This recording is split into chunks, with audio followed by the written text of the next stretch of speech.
Wow, what a gorgeous day today. Mendocino is sparkly. And I was thinking about the next moon cycle that's coming up on Friday is going to be a new moon. And thinking a lot about astrology and how, in some ways, astrology is being used it's kind of being used against us. And why I say that is because it's very popular, and there's a lot of astrology reports. And through the understanding of vibrational physics, looking at astrology, I see it as a tool to really, it's here to help you work with the body, which is your tool, which is, an energetic tool in this reality, in this environment we're in. So understanding more about this tool, the body and the energy centers, is found in the chart. So looking at the cosmos when you were born and seeing because everything is this reflection, the outer and the inner. So where your Mars is represents your solar fire. No, that's where the sun is. Mars is the base root chakra. So that's represented by Mars, and Venus is in the heart chakra.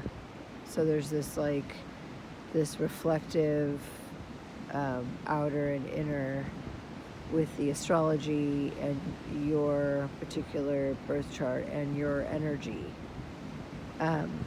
So there's a lot to learn in just even understanding your big three. And then it gets into, all the phases we go through on the astrological wheel when we're in, say Cancer season, and maybe you don't have any planets there or opposing that area, but then other things are going on. There's other geometries going on that make each sign we go through each season different and unique to you. So, and then part of what I don't particularly like about astrology, although it helped me when I was not in full trust of this realm, it helped me to understand the energies and to be prepared for the shifts and understand maybe why I was feeling this way in Gemini season. Now I'm feeling this way in Cancer season. So it really, on one hand, it's helpful. On the other hand, it seeds the field, the energy field, with maybe, kind of shaping the way we should think, the way the weather we help the weather to happen by saying, oh, it's going to rain, and so we see that they have put it out there that it's going to rain, and then we or a big storm, for example, when there's big storm warnings, which the weather is totally dramatized these days, even though it can be extreme, but it is summer and it gets hot, so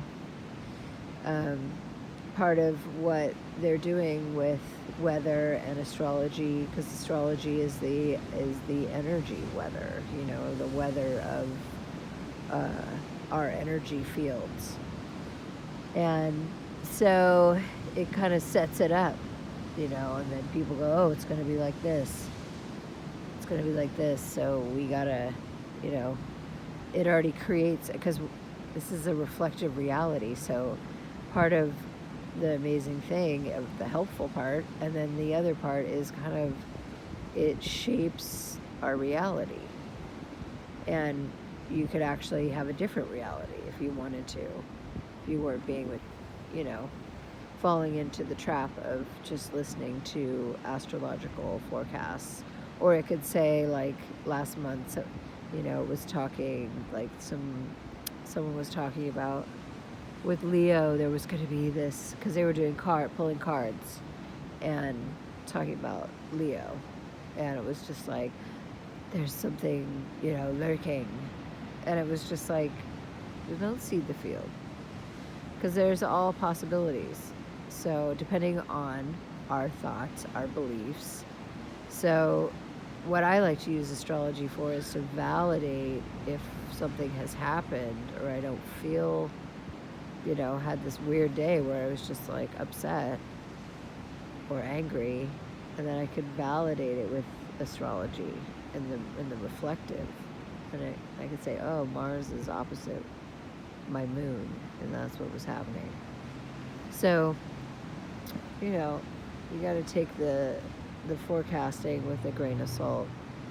And I can see the way they're dramatizing the weather, and it's dramatizing of astrology as well. The eclipse, the last eclipse that happened, you think, you know, it's like they were really seeding the field, and it gets people worked up and anxious, and it really isn't, it isn't necessary. And we can all be having our own experience based on our thoughts and our beliefs and our actions. So it's good to be aware of your energies, but not get obsessed with the forecast.